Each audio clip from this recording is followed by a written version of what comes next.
Mesdames, Mesdemoiselles, Messieurs, mes chers compatriotes, bienvenue dans ce vidéogramme. C'est la première fois que je m'exprime de cette façon, suite à l'élection présidentielle auquel j'ai eu 2% des suffrages.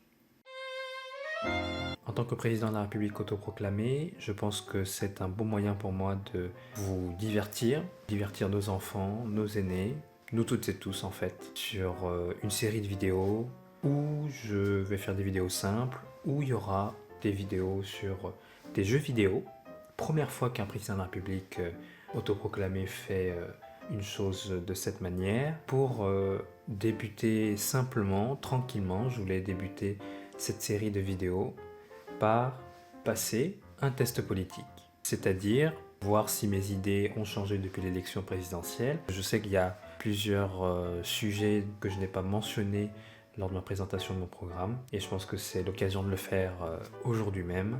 Ça vous permet aussi de voir si j'ai changé d'avis ou pas sur certains sujets, mais pour moi aussi, on verra bien ce qu'il en sera. J'ai oublié de le préciser aussi, on va justement faire ce test politique grâce à Polytest. Je le connais avant que je ne devienne président de la République autoproclamé. En soi, c'est plutôt un bon site, c'est pour ça que je me propose de passer ce test ici même devant vous. Et on commence donc par la première proposition sur une série de 12 thèmes, le premier donc étant les impôts. Pour ma part, j'ai choisi qu'il faut baisser les impôts qui pèsent sur les personnes les moins riches, les augmenter bien sûr pour les personnes et les entreprises les plus riches. Ça permettra ainsi à l'État d'avoir plus de moyens pour financer les services publics, tout simplement.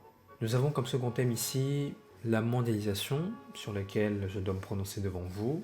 Je pense que pour moi, la mondialisation, c'est une chance, mais il faut qu'elle soit encadrée, parce que c'est aussi une concurrence. Il faut que cette mondialisation soit encadrée par des règles, qu'elle soit imposée par l'Union européenne, ou même nous-mêmes d'ailleurs, et ce serait bien que si ce serait nous-mêmes. Ces règles, tout simplement, ça permettra de protéger les salariés, mais aussi l'environnement, parce que c'est le sujet clé des prochaines décennies. Et pour notre part, au niveau national, ça nous permettra aussi de nous concentrer sur les secteurs sensibles de notre économie. Ça peut être la santé, l'éducation, l'agriculture, etc., etc.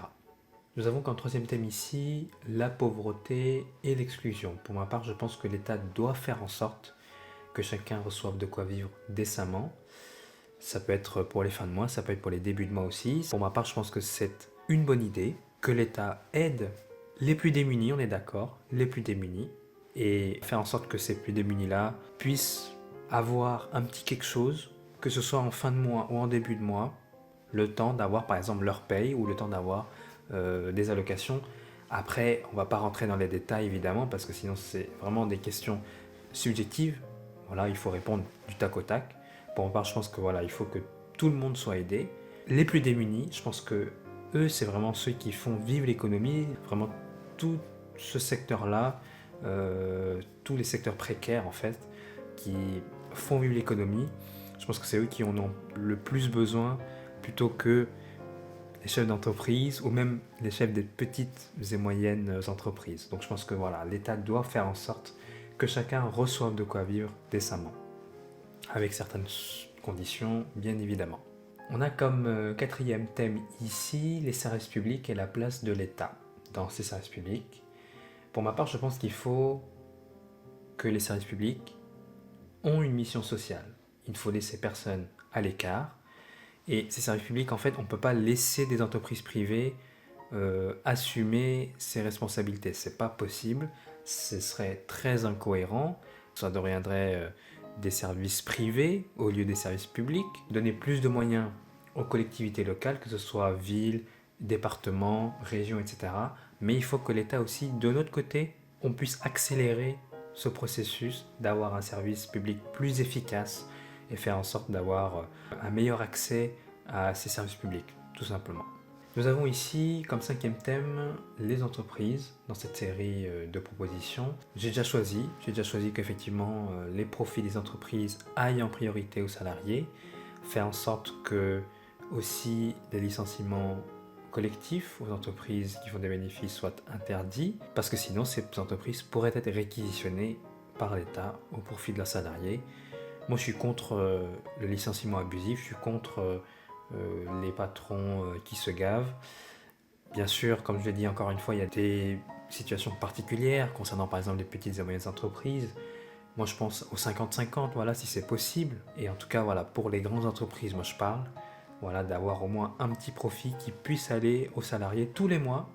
C'est pas une prime, c'est pas un petit truc en plus donné par un organisme ou quoi que ce soit, c'est vraiment par l'employeur qui donne un petit plus sur son profit, voilà, pour les entreprises directement dans le bulletin de paie et pas, comme j'ai dit, en tant que prime, en tant que allocation, etc., etc. Comme sixième thème, nous avons ici la religion. Pour ma part, je pense qu'il faut qu'on accepte tout type de pratiques religieuses dès lors qu'elles sont librement consenties, même si, aux yeux de certains, certaines religions peuvent paraître très, très choquantes. Mais je pense que c'est la liberté de croire qui doit régner et tout simplement faire en sorte d'avoir juste les gens, s'ils veulent avoir une religion, qu'ils la pratiquent. Sinon, s'ils sont athées, par exemple, ils font ce qu'ils veulent. Voilà. Nous sommes dans un pays où nous avons la liberté de croire et je pense que c'est mieux de le promouvoir, cette liberté de croire, plutôt que de dire nous n'avons qu'une seule religion, ou alors il y a une religion historique en France. Voilà, tout le monde a la liberté de croire en ce qu'il veut. Nous avons ici comme septième thème les droits des LGBTQI+. Pour ma part, je me prononce pour une égalité des droits de ces personnes, parce que je pense que maintenant il faut se mettre dans la tête que on n'a pas qu'une seule orientation sexuelle, on n'a pas qu'une seule identité sexuelle, et c'est pour ça qu'il faut, déjà je le rappelle, sensibiliser les plus jeunes dès le départ, pas maternelle, primaire, etc., mais en tout cas dès le collège, dès le lycée, pour dire que voilà, il faut respecter les choix et les orientations de chacune et chacun, pour éviter d'avoir de la stigmatisation, de la discrimination même. Au niveau administratif, ça peut aussi passer par faciliter le changement d'état civil concernant par exemple votre identité, votre genre, etc., etc. Vous souhaitez même être non-genré, il n'y a pas de problème, on pourra proposer ça. Le droit à l'avortement, huitième thème, est un sujet très délicat, étant donné que aux États-Unis ça fait débat. Ici, c'est en quelque sorte pas tabou, mais en même temps un peu controversé. Je pense que c'est une bonne chose de dire tout simplement que toutes les femmes doivent avoir la possibilité d'avorter. Il faut allonger bien sûr le délai médical pendant lequel un avortement peut être réalisé. Il faut aussi supprimer cette clause de conscience que les médecins, voilà, peuvent bénéficier. Supprimer ça pour avoir en quelque sorte plus de médecins qui puissent pratiquer cet avortement dans les bonnes conditions, bien sûr.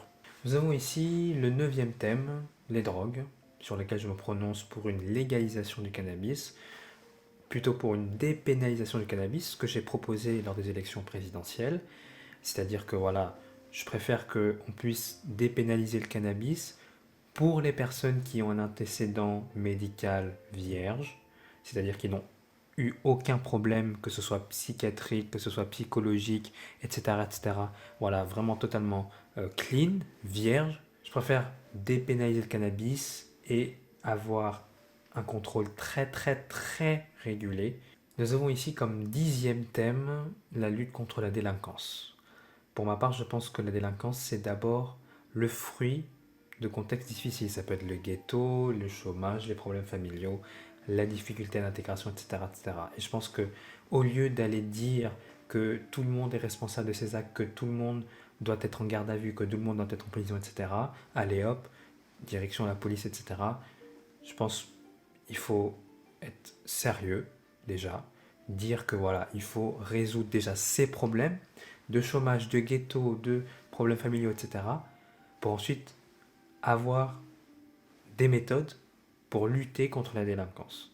Donc c'est avec cette priorité-là qu'il faut avoir dans la tête, c'est s'attaquer à ces problèmes de chômage, de problèmes familiaux, de problèmes d'intégration, etc. Et ainsi pouvoir avoir des résultats sur cette lutte contre la délinquance. Nous avons ici comme 11e thème, l'avant-dernier, le droit de vote et la nationalité. Pour en parler, lorsque c'était pour mon programme des élections présidentielles, je me suis prononcé pour une régularisation de toutes ces personnes qui sont installées depuis longtemps en France, mais qui n'ont pas la nationalité française.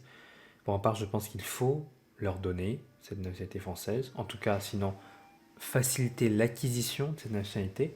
Et puis surtout, tout simplement, voilà, leur donner le droit de vote. Après, bien sûr, 5 ans, 6 ans en France et au moins aux élections locales.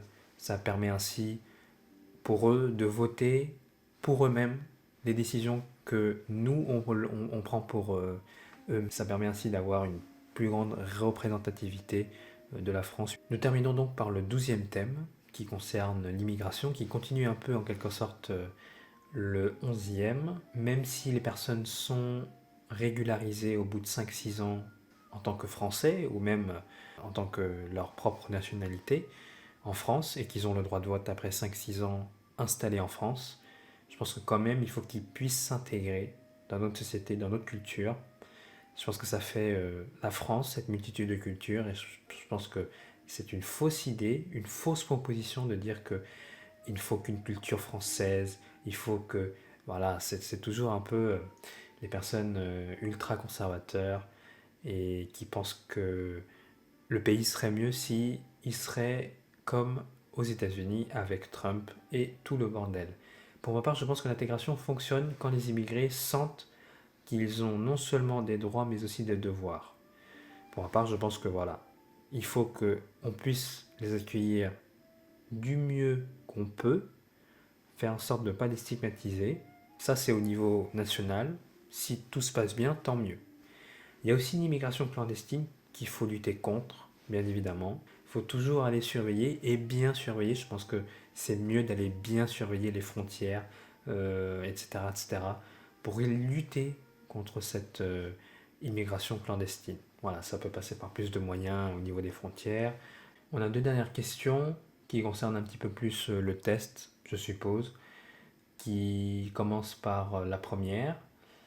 Le plus important pour se sentir proche d'un parti ou d'une personnalité politique, c'est de partager les mêmes convictions pour ma part sur l'idée qu'on se fait de la France, de l'Europe, du monde, etc., etc. Le point prioritaire non mentionné dans la liste précédente, je pense que c'était par rapport à, par exemple, la défense de l'environnement. Voilà, comme je vous l'ai dit, l'environnement c'est l'élément clé des prochaines décennies. Lutter contre les réchauffements climatiques, faire en sorte qu'on puisse mieux vivre sans pour autant changer nos habitudes de vie. Je pense que ce sont les deux dernières questions de ce test. Donc si je clique sur valider, je pense que ça nous donnera le résultat. Pour ma part, je vais me cacher les yeux et je vais cliquer donc sur valider. On y va. Alors si je le trouve, on y va. 3, 2, 1, c'est parti.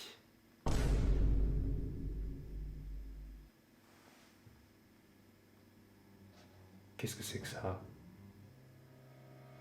Qu'est-ce que c'est que ça? Oh là là.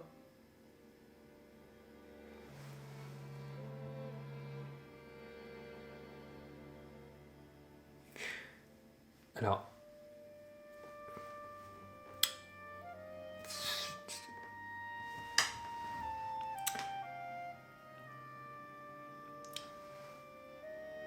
je ne vais pas devenir Donald Trump, mais ce que vous voyez là est totalement faux. J'ai fait les questions avec vous, vous avez vu, je sais pas pourquoi. Je sais pas pourquoi ça sort cette question. Vraiment, je comprends pas. Normalement, ça met le bon résultat. Je... Attendez, pardon, j'ai un peu mal à la tête. Attendez. Je pense qu'il faut arrêter d'assister les gens. Et je pense qu'il faut essayer un peu de les responsabiliser et de dire que l'État n'est pas derrière leur dos. Parce que sinon, c'est pas possible. Les services publics, il faut que ça devienne des services privés. Je pense que la priorité, c'est la police, la justice, la défense nationale. Je pense que c'est la priorité des prochaines années. Les LGBTQI+, il faut les comprendre. Mais je pense que la priorité, c'est d'avoir une famille traditionnelle avec un père, une mère et avec des enfants. Je pense que c'est la priorité. La délinquance, tout le monde est délinquant, même les politiciens. Il faut faire en sorte que chacun soit responsable de ses actes. La priorité pour nous, c'est la priorité nationale. Donc je pense que les personnes qui sont dans le pays restent dans le pays. Il faut bien sûr avoir des cas par cas, mais je pense que voilà, je pense que c'est mieux d'avoir que des Français dans la France plutôt que d'autres personnes dans notre pays. Attendez, c'est pas Bosco-Rey. C'est Bosco-Rey, non, non, non, non, non, non.